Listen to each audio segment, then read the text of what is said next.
Hello, fitness business nerds. What's up? Welcome to another episode of the Business for Unicorns podcast.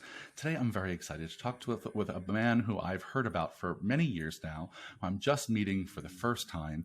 He's the co-founder and managing partner of Mike Boyle Strength and Conditioning since its founding in 1996, I think it is. It's Bob Correct. Hanson. Welcome to the podcast, Bob.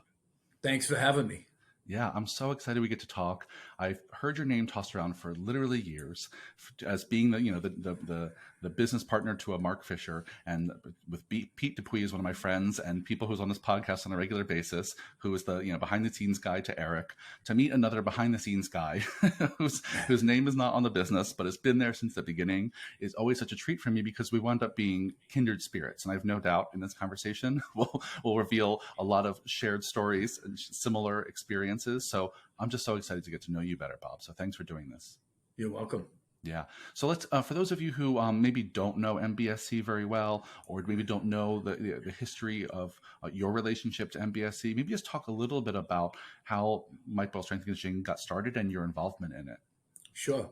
Back in 1996, I had a gym out in with Paul Vincent, who was a hockey guy, and it was just an investment for me. I always wanted to be in the gym business, but it was a small investment, and I kind of ran with him for a little bit, and then he was going to get rid of it, and I asked if I could take it over, and I started it from there, and we struggled a little bit, and then about 6 months later, Mike had called and was interested in getting involved and coming in to look at the facility and all that, and then we kind of merged as partners from there.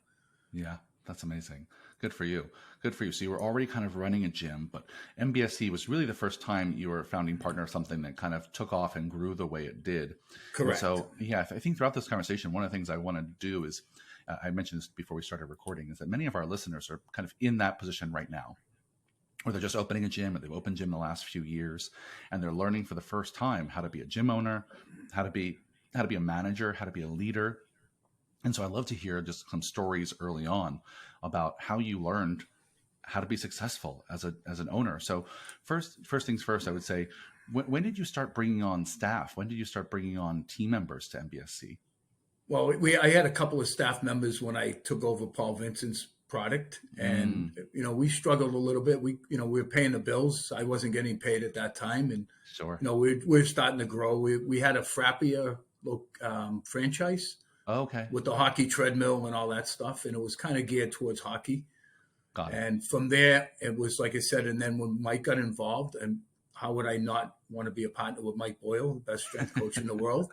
Yeah. And when Mike came involved around, and was perfect, and everything just started taking off. He had a book of business, and I had a little bit of book of business, and we just grew from there. Yeah. So talk to me about in those early days, how did you find coaches and develop them? What was your approach in those early days to finding great talent and then training them up to be the amazing trainers you all have today? I guess that would be Mike's name brought in people that wanted to work for us, and we brought in some people, at the beginning. We got some interns and some people that worked at BU at Mike, and it just evolved around that way. Yeah, it helps to have a name that people recognize when it comes to attracting talent. Absolutely. So then what was your role in working with a team in the early days? The very early days, I was on the floor training. Before Mike came, I was helping training. I was running the hockey treadmill. I was mopping the floors. I was doing everything just to see if we could get this thing to fly, and we did. And when Mike came aboard, I just became the guy that ran the facility. I ran the books. I did all the payroll. I did everything, kind of the back end of everything. Yeah. Well, I think, I had a similar experience at MFF, is that in the early days, we did everything, right? I mopped the floors and cleaned the toilets and did the marketing and the sales and made the website and all that. So I would love to hear your approach to, over time, how did you transition your role out of mopping floors into doing other stuff that you liked more? How did that work for you? Well, what happened was, once Mike got involved, we had a bigger book of business, and then it was business as usual. We had to change everything, and I started doing all the books, all the business end, trying to do the marketing, trying to do pretty much learning from scratch. I didn't have a background in that, and it was just day by day, making it changes and making it work. And back then, we were probably one of the few that had sports performance training around.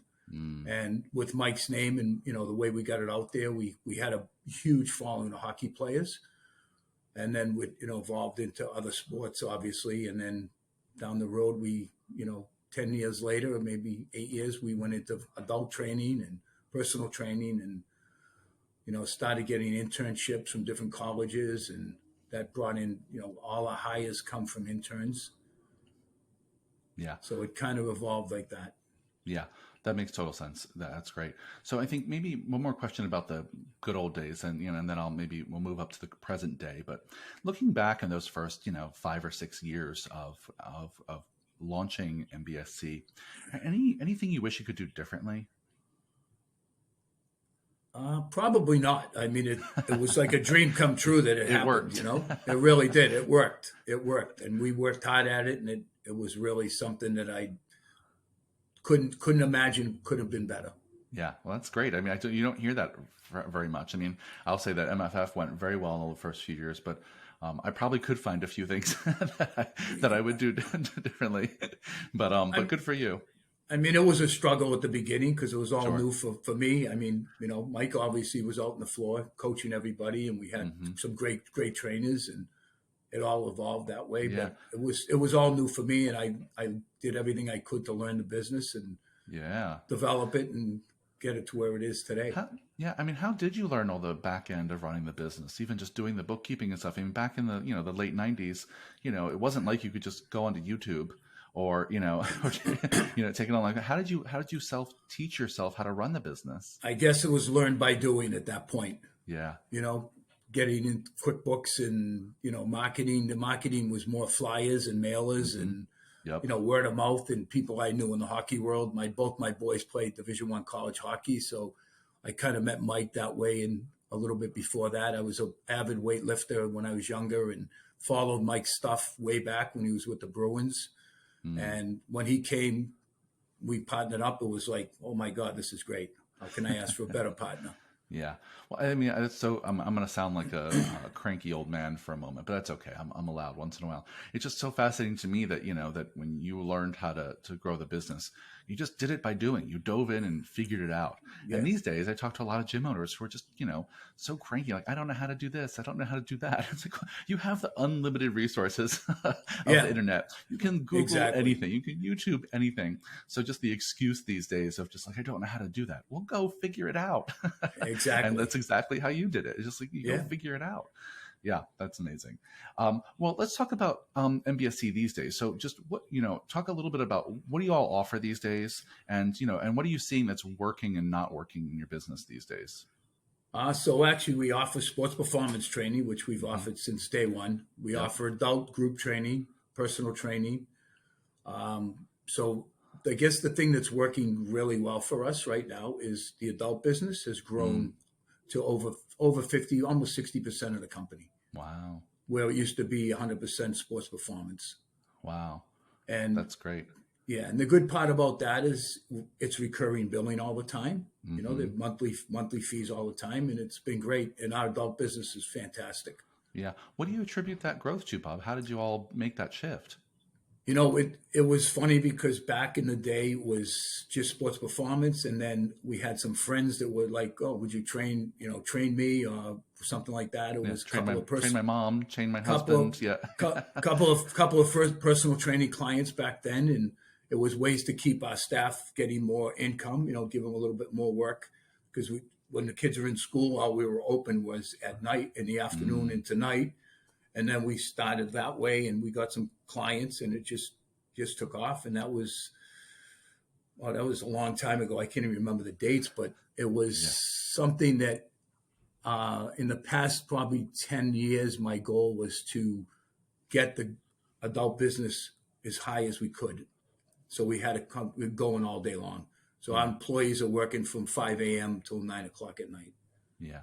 I would love to hear your thoughts since that's going so well for you. And we'll get to some things that are maybe not working right now. But in terms of that going really well, can you just talk a little bit about how do you Yeah, what do you notice are the biggest difference between attracting, you athletes and Gen Pop, and then managing those pieces of the businesses, those two different pieces of the business? What do you notice as the biggest difference between those two? The difference today, I think, in the athletic side Hmm. is the kids are playing a lot of sports. They don't Hmm. have the time they used to have. Back in the day, our summer program was 4 days a week, and that's all we allowed. And Mm. now, we get kids 2 days, 3 days. Some day kids can only come one day because they got a lot of stuff on their plate. They're playing a lot more sports. They got a lot more involvement with other stuff. Yeah. So I think that's changed drastically Yeah. as far as the kids having time to get in 2 to 4 days a week. It's a lot. They have a lot of stuff on their plate. Yeah. Yeah. What about the adults? What in terms of, attracting them and then serving adults? How do what's the big difference between that and working with the kids? I think the adults are actually a lot easier because adults Mm. want to be there every day. They want to come 2, 3 times a week. I'm sorry, Yeah. and it's the training that we do is functional training, and they're pushing sleds. They're doing all stuff that athletes do, and not everybody, but a lot of them. And I think they love the environment and what we created, and I think it's just been a fantastic run for them. The adults love our program. Yeah. Well, it's fascinating to hear you say that, the training might not actually be all that different. They're doing a lot of the stuff that the athletes are doing, but the adults Correct. can often come more, they may be more in control of their schedule. And two, it's kind of fun for them to play around the gym for an hour, right? Where- Exactly. Whereas the kids these days, their schedules are so full, they're juggling all kinds of sports. And you can sometimes only get them 1 or 2 days a week. Correct.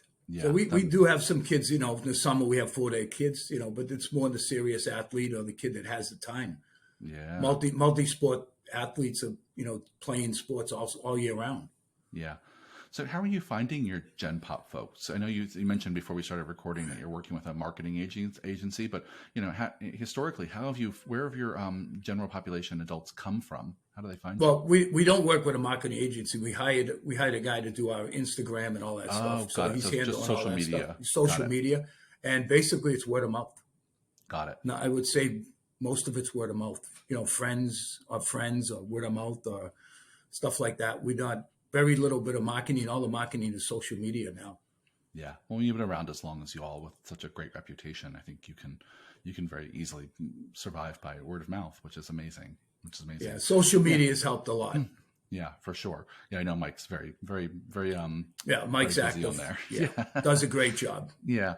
So, what about things in your business right now, Bob, that are maybe not working so well? Is there anything that you guys are currently struggling with or trying to manage through? No, I think I hate to say it. I think everything is running smooth.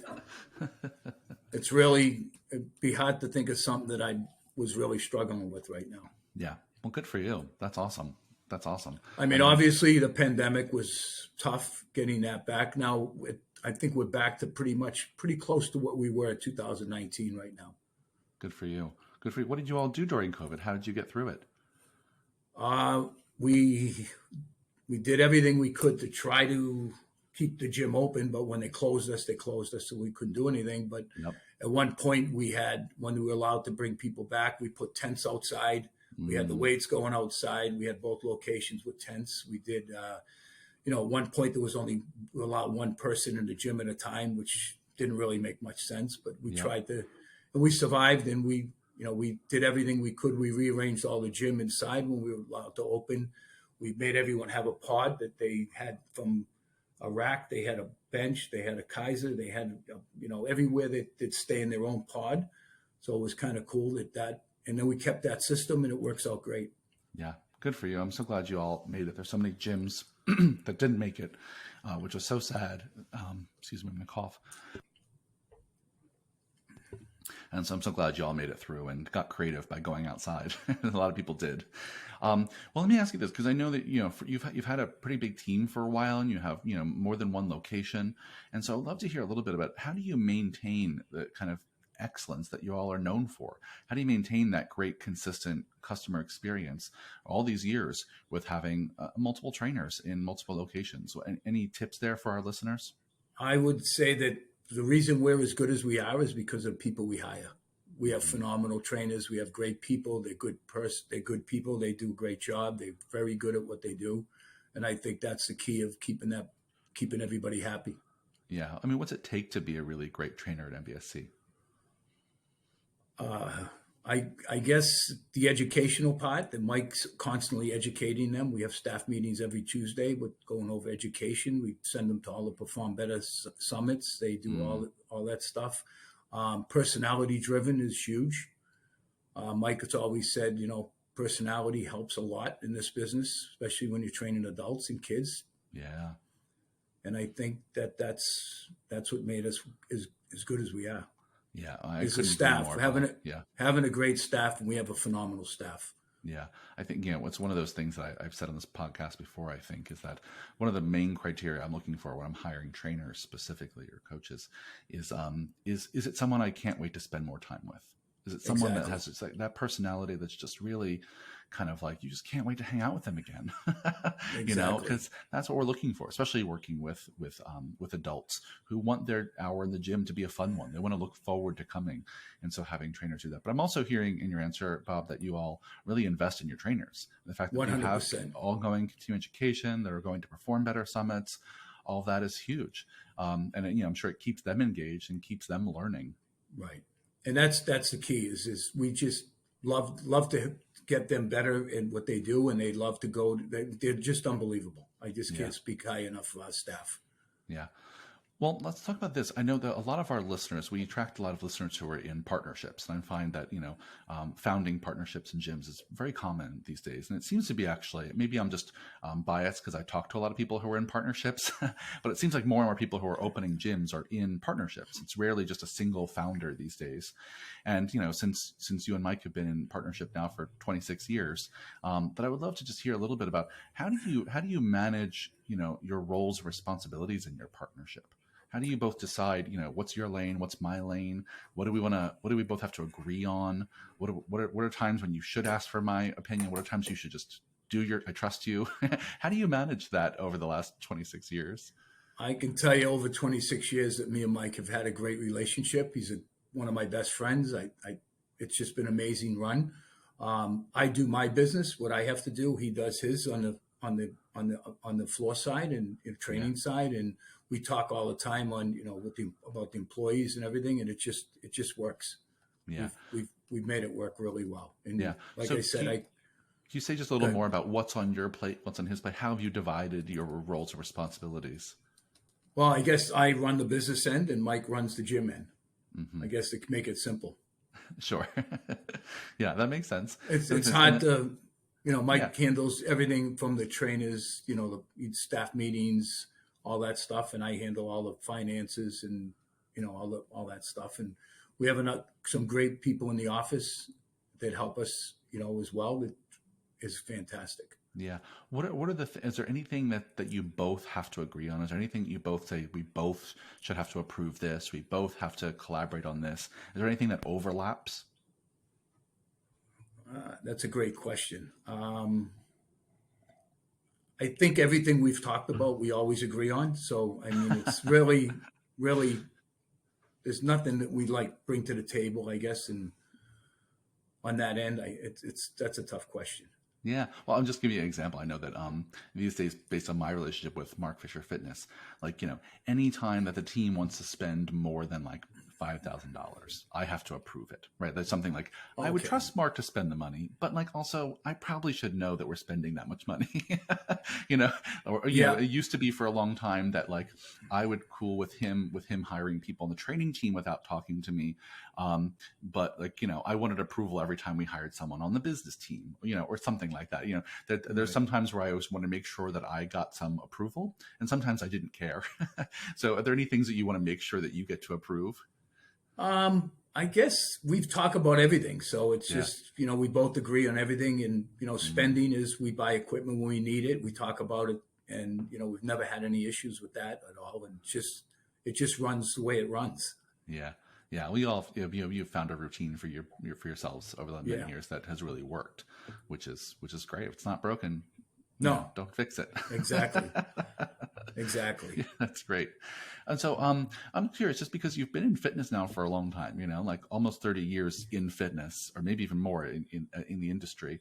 I'm just curious to know what you see has changed, like how you've seen the landscape changing over the last, 10, 20 years, and, what fitness looks like compared to what it used to. And what do you like or dislike about that?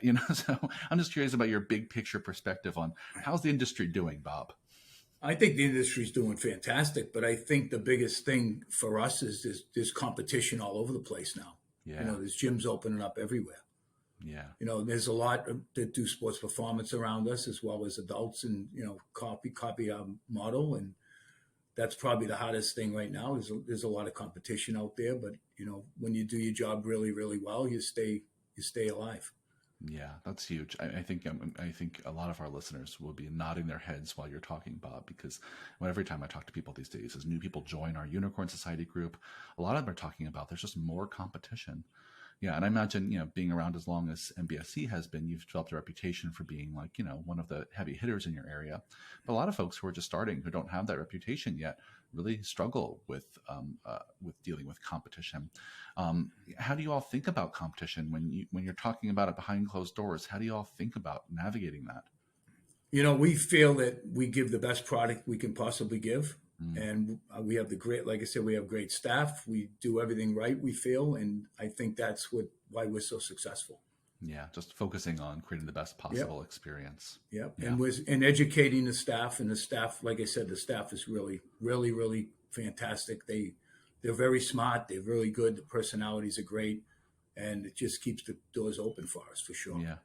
Where do you see the industry going, Bob? Just thinking over the next, 5, 10 years, what do you think are the things that are going to come up that are going to be great in the next, decade? And what are the things maybe you're a little concerned about in the next decade? Ooh. I know it's a big one. And pretend like you Yeah. have a crystal ball. Just, That's a tough one. I don't know. Yeah. I'm hoping everything stays the way it is, and everything, Yeah. I really do. Yeah, I'll say this, that I think one of the things that I'll give you some things I'm thinking about and see if you relate at all. One is I've seen that the industry, that this is a positive one. I've seen the industry really trying kind of to diversify itself, right, by bringing in people who look different, right, the people who are not all gyms marketing to not just people who are already in shape, gyms marketing to not just rich white people. Gyms marketing to people of all different ages and abilities and types, I think, is really positive. And I hope we keep seeing more of that gyms become places that are really for everyone. And gyms at all different price points is also really, really valuable. I hope that continues. And even just gyms these days not just talking about fat loss, but gyms talking about Right. more than just losing fat, which is just fads from the 90s. Not that some people aren't interested in losing fat, but that's not all gyms are good for. And so I think some of the marketing in our space has diversified in the last 5 or 6 years, and I hope it continues. And then some things that I'm worried about moving forward are things like technology. I think more and more there's competition, not just from our neighbors in our communities, but there's competition from Pelotons and Right. Apple Fitness products and all the things people can do online. I think those are also going to be strong competitors for us when people are now used to working out at home. And many people, we're seeing this after COVID, are not going back into gyms because they actually found a home fitness routine that really works for them. And so I think there'll always be a place for gyms, right? I'm not worried about that. But I think that, online, workout options, digital training options, I think will continue to take a bigger and bigger piece of the market. But I think overall, I'm a little worried about. Any of those resonate with you? I mean, it possibly could take a piece of the market for sure, but I Yeah. think that we had a lot of people on Zoom during COVID. Yep. We had Zoom classes, and we still have probably maybe 22, 23 people doing it, and Yep. everyone else has come back to the gym. We just got a couple back last week. They've been out that whole time, and now they're great, happy to be back in the gym. So I think I'm not afraid of that. I Yeah. think the people want their live training is totally different than being in your basement or in your living room trying to do a workout, and get it the right way.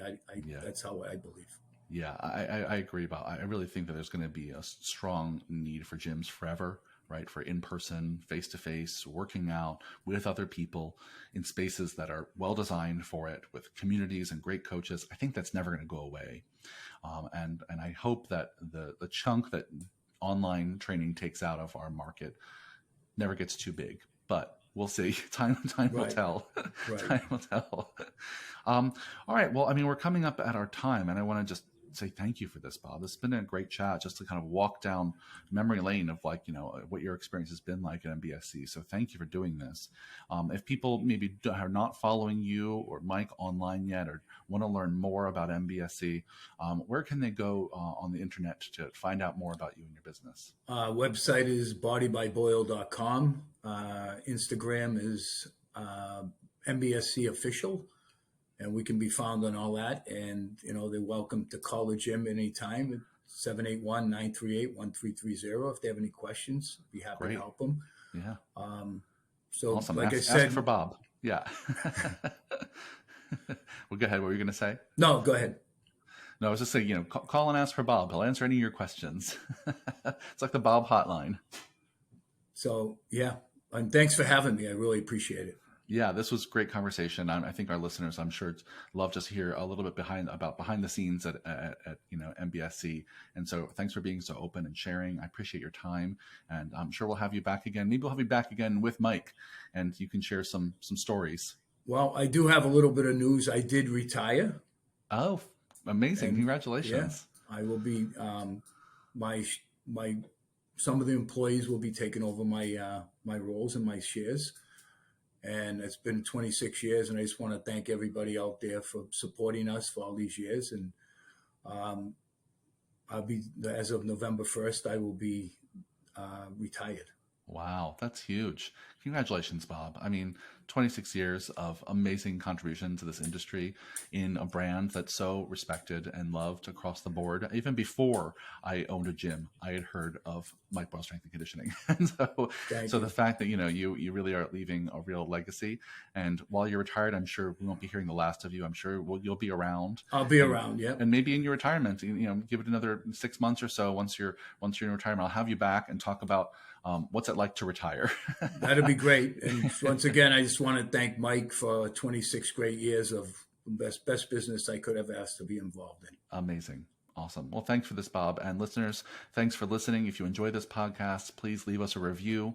If you want to hear from more guests, let me know who you want me to talk to. Just email me, michael@businessforunicorns.com.